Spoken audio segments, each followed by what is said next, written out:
बच्चा पार्टी, आज के इस वीडियो में हम लोग चैप्टर नंबर 3 में जो पढ़ने जा रहे हैं अकरेंस ऑफ मेटल्स यानी धातुओं की प्राप्ति। तो अकरेंस ऑफ मेटल बच्चा पार्टी, तो जो भी हम लोग अपने आसपास मेटल्स देखते हैं जैसे गोल्ड हुआ, सिल्वर हुआ, आयरन हुआ यानी कि लोहा, ठीक है ना, सोने चांदियों की जो भी ऑर्नामेंट्स होते हैं, आभूषण आप लोग देखते हैं जो पहनते हैं, ठीक है ना। इसके अलावा जो आयरन रोड्स होते हैं या फिर गेट होते हैं या विंडोज होते हैं, ठीक है ना, ये सब क्या है बच्चा पार्टी, मेटल्स हैं। मॉडर्न पीरियडिक टेबल अगर आप उठा लो तो बच्चा पार्टी सिर्फ क्या है, ओनली मेटल्स ही मोस्ट ऑफली ज्यादा भरे हुए हैं और नॉन मेटल्स क्या है, बहुत कम है। यानी मॉडर्न पीरियडिक टेबल में अगर देखा जाए तो मेटल्स ज्यादा है, राइट। तो ये बच्चा पार्टी जो मेटल्स हैं वो कैसे प्राप्त होते हैं, आज हम लोग धातुओं की प्राप्ति यानी अकरेंस ऑफ मेटल के बारे में पढ़ेंगे इस वीडियो के अंदर। तो चलते हैं हम लोग, पहला टॉपिक जो हमारा आ रहा है कि अकरेंस ऑफ मेटल में वो क्या है, मिनरल्स यानी मिनरल्स यानी खनिज क्या होता है। तो बच्चा पार्टी, तो पृथ्वी की जो अपर सरफेस है, the upper layer of the earth crust, ठीक ना, पृथ्वी की जो ऊपरी सतह है, ठीक है ना, उसमें क्या पाया जाता है, खनिज आए होते हैं, मिनरल्स आए हुए होते हैं, ठीक है ना। चलिए देखिए, द एलिमेंट, ठीक है, द एलिमेंट और a compound which occur naturally in the earth crust यानी ऐसे तत्व या फिर यौगिक यानी ऐसे एलिमेंट या फिर कंपाउंड जो अर्थ क्रस्ट यानी पृथ्वी की सतह से नेचुरली यानी प्राकृतिक तौर पे क्या होते हैं, प्राप्त होते हैं, ठीक है ना, वो मैन मेड नहीं होते हैं, मनुष्य उनको बनाया नहीं होता। यानी ऐसे एलिमेंट और कंपाउंड जो नेचुरली यानी प्राकृतिक रूप से कहां से प्राप्त हो रहा है, उनको अर्थ क्रस्ट यानी पृथ्वी की सतह से क्या कर रहे हो, प्राप्त हो रहे हो, उसे हम क्या कहते हैं, मिनरल्स कहते हैं। क्या कहते हैं, मिनरल्स कहते हैं यानी कि खनिज कहते हैं। यानी ऐसे तत्व या फिर यौगिक जो प्राकृतिक रूप से, ठीक है ना, हमको पृथ्वी की सतह से क्या होते हैं, खुदाई करने पर क्या हो रहे हो, प्राप्त हो रहे हैं, उसे हम क्या कहते हैं, मिनरल्स। बच्चा बच्चा कुछ ऐसे मिनरल्स भी होते हैं जो सी वाटर्स यानी समुद्र में से भी प्राप्त होते हैं। ऐसे बहुत सारे खनिज हैं जो सी वाटर यानी समुद्र के पानी में से भी क्या होते हैं, प्राप्त होते हैं।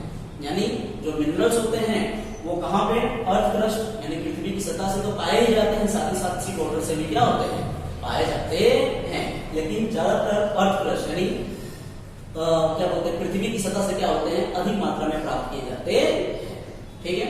समझ में आया बच्चा पार्टी, मिनरल्स क्या होते हैं, खनिज क्या होते हैं। तो ऐसे एलिमेंट और कंपाउंड जो नेचुरली प्राकृतिक रूप से कहां से प्राप्त हो रहे हैं, अर्थ क्रस्ट पृथ्वी की सतह से प्राप्त होते हैं, उसे हम क्या कहते हैं, मिनरल्स कहते हैं, खनिज कहते हैं, ठीक है बच्चा पार्टी। अब दूसरा क्या है, ऑर्स। ऑर्स मतलब होता है अयस। और को क्या कहते हैं बच्चा पार्टी, अयस कहते हैं। क्या कहते हैं, अयस। यानी अभी हमने क्या देखा, अर्थ क्रस्ट पृथ्वी की जो सतह थी उसमें हमने क्या किया, मिनरल्स, ठीक है ना। तो पृथ्वी की जब खुदाई करते हैं तो हमको क्या प्राप्त होता है, मिनरल्स प्राप्त होता है। क्या प्राप्त होता है, मिनरल्स। लेकिन मिनरल्स जो होते हैं उसके अंदर, ठीक है, बहुत सारी इम्प्योरिटीज होती है, अशुद्धियां होती है, जैसे सैंड, रेती होती है, कॉन्क्रीट्स होते हैं, कंकड़ होते हैं। मिनरल्स क्या होते हैं, जो अर्थ क्रस्ट में हमको नेचुरली क्या होते हैं, प्राप्त होते हैं, वो क्या होते हैं, मिनरल्स। लेकिन मिनरल्स में भी मोर अमाउंट में यानी सबसे अधिक मात्रा में कोई एक एलिमेंट होता है, ठीक है ना। इसके अलावा उस एलिमेंट के अलावा उसमें क्या होती है, इम्प्योरिटीज, अशुद्धियां होती है, ठीक है ना। वो अशुद्धियां, ठीक है ना, क्या कहलाती हैं, गैंग कहलाती है। क्या कहलाती हैं, गैंग कहलाती है। यानी हमने अर्थ क्रस्ट की खुदाई किया, ठीक है ना, अर्थ क्रस्ट की क्या किया, खुदाई किया और हमको क्या प्राप्त हुआ, मिनरल्स प्राप्त हुआ, ठीक है ना। तो उस मिनरल्स के अंदर, ठीक है ना, मेनली वन एलिमेंट होता है जिसकी मात्रा क्या होती है, अधिक होती है, ठीक है ना, और वो हमको प्रॉफिटेबली यानी हमारे लिए क्या होता है, लाभकारी होता है। यानी अगर उसको हम बाहर बेचे, सेल करें तो हमको अधिक मुनाफा प्राप्त होता है, ठीक है। यानी मिनरल्स जो अर्थ क्रस्ट से हमको प्राप्त होते हैं उसके अंदर कोई एक एलिमेंट अधिक मात्रा में होता है और हमारे लिए क्या होता है, वह प्रॉफिटेबली होता है, यानी कि प्रॉफिट देता है हमको, अधिक मात्रा में हमको क्या होता है, लाभ प्राप्त होता है, ठीक है ना। तो बच्चा पार्टी उसे हम क्या कहते हैं, और कहते हैं। क्या कहते हैं, और कहते हैं। तो और में मैंने आपको एग्जांपल बताया किसका, बक्साइट का और होता है, ठीक है ना। बक्साइट में क्या होता है, अधिक मात्रा में क्या होता है, एल्युमिनियम होता है। इसके अलावा बहुत सारी इम्प्योरिटीज होती है, तो इम्प्योरिटीज को क्या करते हैं, और में से अलग करते हैं। तो इम्प्योरिटीज को बच्चा पार्टी क्या कहते हैं, गैंग कहते हैं। क्या कहते हैं, गैंग कहते हैं। ठीक, इसके बारे में हम लोग जानेंगे। समझ में आया बच्चा पार्टी? ठीक है, तो चलिए देखते हैं एक बार डेफिनेशन। तो minerals that contains very high percentage of particular metal, यानी ऐसे मिनरल्स, आपको पता है मिनरल्स कहां से प्राप्त हुआ बच्चा पार्टी, अर्थ क्रस्ट से प्राप्त हुआ। तो ऐसे minerals that contain very high percentage, यानी ऐसे मिनरल्स जिसके अंदर बहुत अधिक मात्रा में हाई परसेंटेज क्या हो, एक पर्टिकुलर मेटल हो, कोई एक निश्चित मेटल हो, and the metal can be profitably extracted from it. ठीक है, और मिनरल्स में से, ठीक है ना, उस मेटल को क्या किया जाए, उस मेटल को क्या किया जाए, लाभ लेने के लिए क्या किया जाए, एक्सट्रैक्ट किया जाए, निष्कर्षण किया जाए, निष्कासित कर लिया जाए, ऑब्टेन कर लिया जाए। तो ऐसे मिनरल्स को बच्चा party, such minerals are called as ores, इसे हम क्या कहते हैं, अयस्क कहते हैं। ठीक है, मान लीजिए आपके पास बॉक्साइट की ओर है, ठीक है ना, ठीक है ना, क्या है, बॉक्साइट की ओर है, ठीक है ना, और मतलब अयस्क, बॉक्साइट की क्या है, और है। तो इस ओर में क्या होता है, एल्यूमिनियम की मात्रा क्या होती है, ज्यादा होती है। तो एल्यूमिनियम के साथ बहुत सारी इंप्योरिटीज होती है, अशुद्धि होती है, तो उन इंप्योरिटीज को क्या करते हैं, रिमूव कर देते हैं, और हमको बॉक्साइट में से क्या प्राप्त होता है, एल्यूमिनियम। ठीक इसी प्रकार आपके पास क्या है, हीमेटाइट है, ठीक है ना, क्या है, हीमेटाइट और है। तो हीमेटाइट और में जो मेनली पर्टिकुलर एलिमेंट होगा क्या होगा, आयरन होगा, यानी हीमेटाइट और में आयरन की मात्रा सबसे अधिक होगी, और उसको निकालना हमारे लिए क्या होता है, लाभकारी होता है। और उसके बाद आता है गैंग, क्या आता है बच्चा पार्टी, गैंग। तो और are usually contaminated with large amount of the impurities, जो कि मैंने बताया, ठीक है ना।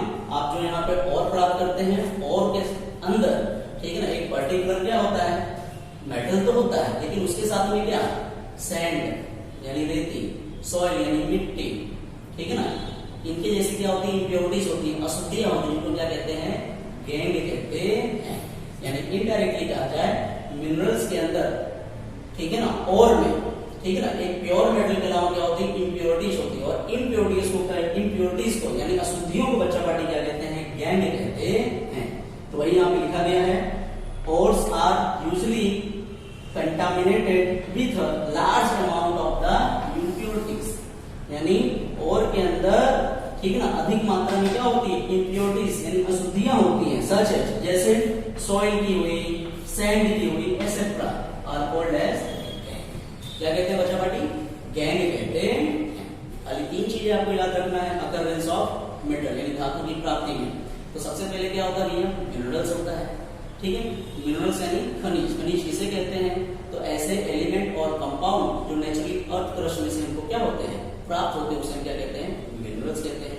अब जो हमको मिनरल प्राप्त होता है बच्चा पार्टी, उस मिनरल्स के अंदर एक पर्टिकुलर मेटल होता है, और उसका निकालना, यानी उसको निकालने की जो क्या बोलते हैं, मेथड होता है, वो आपके लिए क्या होता है, प्रॉफिट होता है, यानी आपके लिए क्या होता है, लाभकारी होता है। यानी मिनरल्स में एक पर्टिकुलर मेटल होता है, और उसको ऑब्टेन करना आपके लिए क्या होता है, लाभकारी होता है। तो उसको, ठीक है ना, सेपरेट करने के लिए, ठीक है ना, उसको हम किसमें, एक पाउडर फॉर्म में क्या करते हैं, कन्वर्ट कर देते हैं, पाउडर फॉर्म में कन्वर्ट कर देते हैं, जिसे हम क्या कहते हैं, ओर कहते हैं, अयस्क कहते हैं, ठीक है ना। और उस ओर के अंदर, ठीक है ना, जब उसको ग्राइंडिंग कर देते हैं, मिक्स कर देते हैं, पाउडर फॉर्म में क्या करते हैं, कन्वर्ट कर देते हैं, तो उसके अंदर सैंड और सोइल जैसी क्या होती है, इम्प्योरिटीज होती है, इसे क्या कहते हैं बच्चा पार्टी, गैंग कहते हैं। ठीक है, अब चलते हैं हम लोग, ठीक है ना, extraction of metal based on their reactivity and the various steps involve are follows, यानी धातुओं का जो निष्कर्षण होता है, ठीक है ना, उसको निकालने की जो विधियां हैं, ठीक है, अब हम उसके बारे में पढ़ेंगे। इसके आधार पर धातु की सक्रियता श्रेणी के आधार पर, ठीक है, यहाँ पे आपको चार्ट क्या किया गया है, बताया गया है। तो बच्चा पार्टी, एक्सट्रैक्शन ऑफ मेटल यानी धातुओं का जो निष्कर्षण वो 3 स्टेप में किया जाता है। कितने स्टेप में, 3 स्टेप। ये क्या है, पहला स्टेप, यानी इसमें क्या होता है भैया, कंसंट्रेशन ऑफ ओर में या एनरिचमेंट ऑफ ओर में। मैंने आपको बताया कि जो ओर प्राप्त होता है उसके साथ में हमको क्या होता है, गैंग होता है। यानी पहला स्टेप में क्या होता है, तो it is the process to remove gangue from ore. It is the process to remove gangue from ore, यानी स्टेप फर्स्ट में क्या करना है कि आपको जो और प्राप्त होता है, ठीक है ना, उसमें गैंग यानी अशुद्धियां होती हैं, उसको क्या करना होता है, और में से क्या होता है, अलग कर देना होता है। ठीक है बच्चा पार्टी, तो अब हमको गैंग नहीं मिला तो क्या बचा, और। क्या बचा, और। तो आपको पता है कि और में से क्या होगी, गैंग रिमूव होगी, यानी क्या बचा है, कोई एक पर्टिकुलर मेटल बचा है, तो वही है एक्सट्रैक्शन ऑफ मेटल। यानी हम लोग सेकंड स्टेप पे चलेंगे, एक्सट्रैक्शन ऑफ मेटल। ठीक, क्योंकि अशुद्धियां उससे पहले क्या होगी, फर्स्ट स्टेप में इंप्योरिटीज गैंग क्या हो गए, दूर हो गए। अब और के अंदर क्या बचा, एक फिक्स, ठीक है ना, मिनरल बचा, और मिनरल में क्या बचा पानी, एक फिक्स मेटल बचा। ठीक है ना, अब हम लोग एक्सट्रैक्शन ऑफ मेटल यानी धातुओं का निष्कर्षण इसके स्टेप नंबर 2 में क्या करेंगे, पढ़ेंगे। फर्स्ट स्टेप में हमने क्या किया, और के साथ में क्या थी, गैंग के, ठीक है, गैंग को क्या किया, इंप्योरिटीज को हमने रिमूव कर दिया, तो क्या बचा, और। तो और में क्या होता है बच्चा पार्टी, मिनरल होता है। क्या होते हैं, मिनरल्स। मिनरल्स में क्या होता है, एक पर्टिकुलर मेटल होता है, ठीक है। तो उस मेटल को उनके रिएक्टिविटी सीरीज के बेस पर क्या करते हैं, 3 पार्ट में डिवाइड किया गया है। पहला कौन सा है, हाई रिएक्टिव एलिमेंट। तो हाई रिएक्टिव एलिमेंट्स कौन कौन से हैं, सोडियम, पोटेशियम, मैग्नीशियम, कैल्शियम और एल्यूमिनियम। ठीक है, मेटल्स ऑफ मीडियम रिएक्टिविटी, ठीक है, जो मीडियम है, मध्यम है, कौन है, जिंक है, आयरन है और लेड है, ठीक है। और मेटल्स ऑफ लो रिएक्टिविटी यानी जिसकी रिएक्टिविटी क्या है, बहुत ही कम है, तो कौन है, कॉपर है, सिल्वर है, गोल्ड है और मर्क्यूरी है। क्या है बच्चा पार्टी, मर्क्यूरी। यानी सबसे पहले extraction of metal from low reactivity series के बारे में पढ़ेंगे। तो लो रिएक्टिविटी ऑफ सीरीज में कौन कौन आता है, इसमें कॉपर, सिल्वर, ठीक ना, गोल्ड और ठीक है ना, मर्क्यूरी। बच्चा पार्टी, मर्क्यूरी क्या होता है, ये सल्फाइड फॉर्म में होते हैं। किस फॉर्म में होते हैं, सल्फाइड, यानी मोस्ट ऑफली कॉपर हुआ, सिल्वर हुआ, ठीक है ना, और मर्क्यूरी हुआ, मोस्ट ऑफली किस फॉर्म में होते हैं इनके, और बच्चा पार्टी सल्फाइड फॉर्म में होते हैं। किस फॉर्म में होते हैं, सल्फाइड फॉर्म में, ठीक है। कॉपर, सिल्वर, गोल्ड, ठीक है ना, मर्क्यूरी, ये जो ऑर्स होते हैं बच्चा पार्टी किस फॉर्म में होते हैं, सल्फाइड फॉर्म में होते हैं। For example copper iron sulphide, copper sulphide, ठीक है ना, सिल्वर सल्फाइड, ठीक है ना। तो सल्फाइड फॉर्म में जो और होते हैं बच्चा पार्टी, उनको क्या कहते हैं, हम रोस्टिंग करते हैं। क्या करते हैं, रोस्टिंग करते हैं, एब्सेंस ऑफ ऑक्सीजन। तो रोस्टिंग क्या होता है, वो ऑक्सीजन की अनुपस्थिति में करते हैं। लेकिन याद रखना कि रोस्टिंग आपको डन फॉर सल्फाइड और सोडियम, ठीक है ना। इसमें सल्फाइड और जो होगी उसी को हम क्या करते हैं, रोस्टिंग करते हैं। रोस्टिंग करने पर हमें क्या प्राप्त होता है, मेटल ऑक्साइड। मेटल का क्या प्राप्त होता है, ऑक्साइड। तो मेटल में रहे हुए ऑक्साइड को क्या करते हैं, दूर करने के लिए हम क्या करते हैं, रिडक्शन करते हैं। क्या करते हैं, रिडक्शन। तो मेटल ऑक्साइड जो हमको प्राप्त होता है, रोस्टिंग करने पर हमको क्या प्राप्त हुआ, मेटल ऑक्साइड। फिर मेटल ऑक्साइड में से ऑक्सीजन रिमूव करने के लिए उसका हम रिडक्शन करते हैं। तो रिडक्शन बाय कोक, किसके साथ में करते हैं हम लोग, कोक के साथ में करते हैं, ठीक ना। कोक मीन्स कार्बन, ठीक है, कार्बन, कार्बन मोनोऑक्साइड, इनके जरिए भी आप कर सकते हैं, ठीक है। तो आपको क्या प्राप्त होता है बच्चा पार्टी, तो रिडक्शन ऑफ कोक, यानी रिडक्शन करने पर कोक के साथ में, ठीक है, तो इसमें जो ऑक्सीजन होता है वो क्या होता है, रिमूव हो जाता है, और क्या बचता है हमको, मेटल प्राप्त होता है। क्या प्राप्त होता है, मेटल प्राप्त होता है। तो बच्चा पार्टी, यहाँ जो मेटल प्राप्त होता है वो 100% प्योर होता नहीं है, उसके अंदर भी कुछ इम्प्योरिटीज होती है। क्या होती है, अशुद्धियां होती है, ठीक है, ओके। यहाँ तक तो क्या था बच्चा पार्टी, ये सेकेंड ही स्टेप था।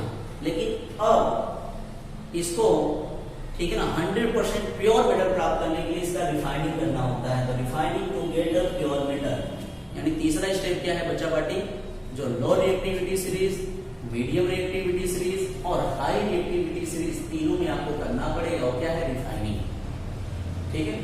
सेकेंड स्टेप तो हम क्या करेंगे, रिएक्टिविटी के बेस के आधार पर हम क्या करेंगे, मेटल्स को एक्सट्रैक्ट कर लेंगे, डिस्कशन कर लेंगे, बाहर निकाल लेंगे, ओके। लेकिन तीसरा स्टेप जो आता है बच्चा पार्टी, इन सब में कि आपको जो भी मेटल प्राप्त होगा वो 100% प्योर होता नहीं है। तो 100% प्योर मेटल प्राप्त करने के लिए उसको क्या करना पड़ता है, रिफाइनिंग करना पड़ता है। यानी थर्ड स्टेप आता है refining to get a pure metal. यानी यहाँ जो मेटल प्राप्त होता है वह 100% प्योर नहीं होता है। तो 100% प्योर मेटल यानी 99.9% प्योर मेटल प्राप्त करने के लिए आपको उसकी रिफाइनिंग करना पड़ता है। अब हम लोग चलते हैं metals of medium reactivity. Medium reactivity में कौन आते हैं? जिंक होते हैं, Fe यानी आयरन, और Pb यानी कि लेड होते हैं। ठीक है ना। तो जिंक, आयरन और लेड, इन तीनों की जो और होते हैं बच्चा पार्टी, वो दो फॉर्म में होते हैं। ठीक है ना। यानी मीडियम रिएक्टिव जो मेटल्स होते हैं, ठीक है ना, उनके और दो फॉर्म में होते हैं। या तो कार्बोनेट और होते हैं, या तो क्या होते हैं? सल्फाइड फॉर्म में होते हैं। यानी इनके और दो फॉर्म में होते हैं, या तो कार्बोनेट या तो सल्फाइड फॉर्म में होते हैं। फॉर एग्जांपल कार्बोनेट में जैसे जिंक कार्बोनेट, सल्फाइड फॉर्म में जैसे जिंक सल्फाइड, और कार्बोनेट में जिंक का ही ले लिया गया है, जिंक कार्बोनेट। ठीक है। यानी metals of medium reactivity series में इनके जो और होते हैं वह दो फॉर्म में होंगे, या तो कार्बोनेट फॉर्म में होंगे या तो सल्फाइड फॉर्म में होंगे। तो बच्चा पार्टी अगर ये कार्बोनेट फॉर्म में होंगे, ठीक है, मीडियम रिएक्टिव मेटल्स जो होते हैं उनके और यदि कार्बोनेट फॉर्म में होते हैं तो उनका क्या किया जाता है बच्चा पार्टी? कैल्सिनेशन किया जाता है। क्या किया जाता है? कैल्सिनेशन किया जाता है। हिंदी में कहते हैं बच्चा पार्टी इसको निस्थापन। क्या करते हैं इसको? निस्थापन विधि है। ठीक है। तो कैल्सिनेशन जो होता है वो प्रेजेंस ऑफ ऑक्सीजन, ऑक्सीजन के प्रेजेंस में होता है। यदि मीडियम रिएक्टिव मेटल्स के और किस फॉर्म में होते हैं? सल्फाइड फॉर्म में होता है, तो उनको क्या करते हैं? रोस्टिंग करते हैं। क्या करते हैं बच्चा पार्टी? रोस्टिंग। रोस्टिंग का मतलब होता है बच्चा पार्टी, हिंदी में कहते हैं भर्जन। क्या करना रहता है इनका? भर्जन करना रहता है, भूनना रहता है। तो एब्सेंस ऑफ ऑक्सीजन, यानी कैल्सिनेशन प्रेजेंस ऑफ ऑक्सीजन, और रोस्टिंग जो होता है वो एब्सेंस ऑफ ऑक्सीजन गैस। यानी कैल्सिनेशन ऑक्सीजन की उपस्थिति में किया जाता है, और जो रोस्टिंग होता है तो वो एब्सेंस ऑफ ऑक्सीजन। ठीक है। तो इन दोनों यानी कैल्सिनेशन और रोस्टिंग, इन दोनों से आपको क्या प्राप्त होता है? ऑक्साइड ऑफ मेटल, यानी धातु का ऑक्साइड प्राप्त होता है। धातु का ऑक्साइड प्राप्त हो जाएगा बच्चा पार्टी। तो धातु के ऑक्साइड में से ऑक्साइड को क्या करना पड़ेगा? रिमूव करना है। उसके लिए क्या करेंगे? उसका रिडक्शन करते हैं, अपचयन करते हैं। क्या कहते हैं बच्चा पार्टी? अपचयन करते हैं। तो ऑक्साइड ऑफ मेटल प्राप्त जब हुआ तो इसमें से ऑक्साइड को क्या करते हैं? रिमूव करते हैं।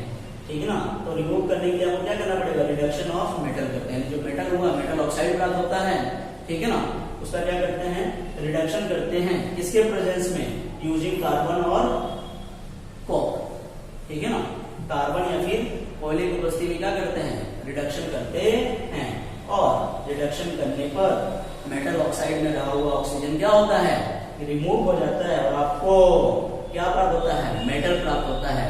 बच्चा पार्टी जैसा मैंने बताया कि जो मेटल आपको प्राप्त होता है वो 100% प्योर होता नहीं है, तो उसका क्या करना पड़ता है? प्योरिफिकेशन करना पड़ता है। यानी अगला स्टेप जो है, जो मेटल प्राप्त होता है वो 100% प्योर होता नहीं है, तो 100% प्योर मेटल प्राप्त करने के लिए उसका प्योरिफिकेशन करते हैं, यानी प्योरिफिकेशन ऑफ मेटल। ठीक है ना। कौन से प्रोसेस के जरिए? तो इलेक्ट्रोलाइटिक मेथड के जरिए। कौन से? विद्युत अपघटन मेथड के जरिए क्या करते हैं? प्योर मेटल हम क्या करते हैं? प्राप्त करते हैं। यानी ये बच्चा पार्टी कौन सा होता है? तीसरा स्टेप होता है। ठीक है। याद रखना, तीनों में जो सबसे लास्ट स्टेप होगा वो क्या होगा? Step number 3, refining of metal. अब हम चलते हैं हम लोग मेटल्स ऑफ हाई रिएक्टिविटी, यानी जो अधिक मात्रा में, जो अधिक सक्रिय धातु होते हैं, यानी जो मोर रिएक्टिव होते हैं, हाई रिएक्टिव मेटल्स होते हैं, ठीक है ना, उनको किस तरह निष्कर्षण करते हैं? एक्सट्रैक्शन करते हैं। ठीक है। तो हाई रिएक्टिव एलिमेंट्स कौन कौन से होते हैं? तो sodium, potassium, magnesium, calcium, aluminium, ये क्या है? हाई रिएक्टिव मेटल्स हैं। ठीक है बच्चा पार्टी। तो इनको को कार्बन के प्रेजेंस में रिडक्शन करने से आपको ये सब प्राप्त होते नहीं है। ना तो इनको रोस्टिंग करना पड़ता है, ना तो इनका कैल्सिनेशन से सब क्या होते हैं? प्राप्त होते नहीं है। क्यों? क्योंकि ये क्या है? मोर रिएक्टिव एलिमेंट्स होते हैं। तो सिंपल से इनका मेथड होता है बच्चा पार्टी, जो हाई रिएक्टिव मेटल्स होते हैं उनको सिर्फ एक ही मेथड है, वो क्या है? इलेक्ट्रोलिसिस, विद्युत अपघटन मेथड है। यानी जो हाई रिएक्टिव मेटल्स होते हैं उनके और को क्या करते हैं? मोल्टेन फॉर्म यानी पिघला देते हैं। क्या करते हैं? पिघला देते हैं, और उस मोल्टेन और को क्या करते हैं? फिर इलेक्ट्रोलिसिस प्रोसेस के जरिए, यानी इलेक्ट्रोलिसिस मेथड यानी विद्युत अपघटन मेथड के जरिए क्या करते हैं? उसको सेपरेट करते हैं, और फिर आपको क्या प्राप्त होता है? इससे इस मेथड से आपको प्योर मेटल क्या होता है? प्राप्त होता है। ठीक है। तो यहाँ जो प्योर मेटल प्राप्त हुआ इलेक्ट्रोलिसिस, ये बच्चा पार्टी कौन सा स्टेप होता है? स्टेप नंबर 3 है।